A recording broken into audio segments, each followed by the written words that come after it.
Everyone in Lebanon remembers what they were doing at 6 p.m. of August 4th, 2020. I was sitting right here with my sister and my dog. The building started shaking vigorously. We panicked. I thought I had just checked off surviving an earthquake off my bucket list.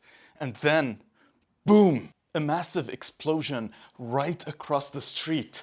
Or so I thought. The explosion was so massive that everyone miles away thought it had happened in their neighborhood.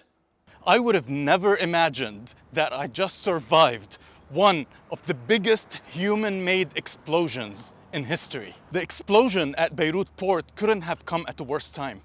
The country is passing through an economic collapse.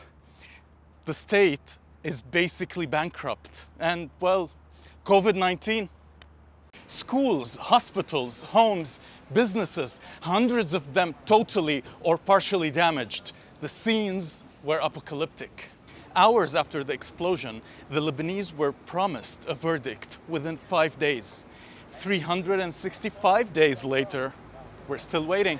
Today, things are not looking much better. While the Lebanese government remains unapologetically actionless, nations and NGOs from all around the world have come to assist Lebanon. They requested that their aid be given to the people directly instead of the state.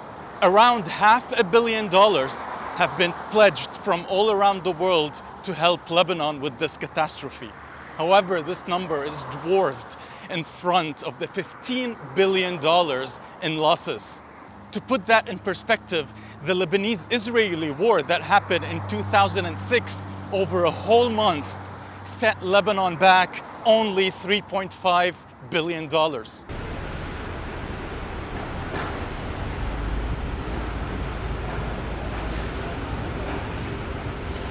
A year later, the aftermath of the massive explosion is still apparent on Beirut streets.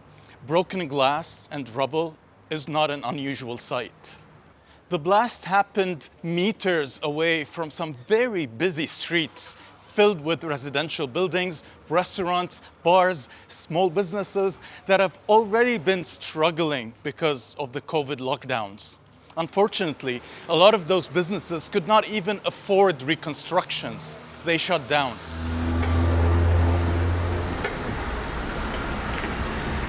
Hundreds of families are yet to afford fixing their homes. Many of them are still staying with friends or family. Some of them have even rented temporary apartments. Windows and doors were depleted from the market, so even people who could afford them could not fix their homes for months.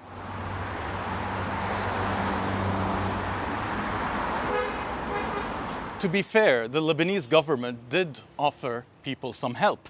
However, that help was paid in Lebanese liras, a currency that has lost more than 90% of its value in the last year. The reconstruction aid offered by the government was estimated at around 200 billion Lebanese liras. While that number might sound big, it's merely $10 million at today's hyperinflated rate. To put that in perspective, with 300,000 affected individuals, that's no more than $30 per person. The compensation offered was so little that a lot of people rejected it simply not to go through the paperwork process. The Beirut port blast served as a hands-on proof of the negligence and incompetence of the Lebanese ruling class. More than 200 casualties, thousands of injuries, billions in losses, and 365 days later, and not one person has been convicted.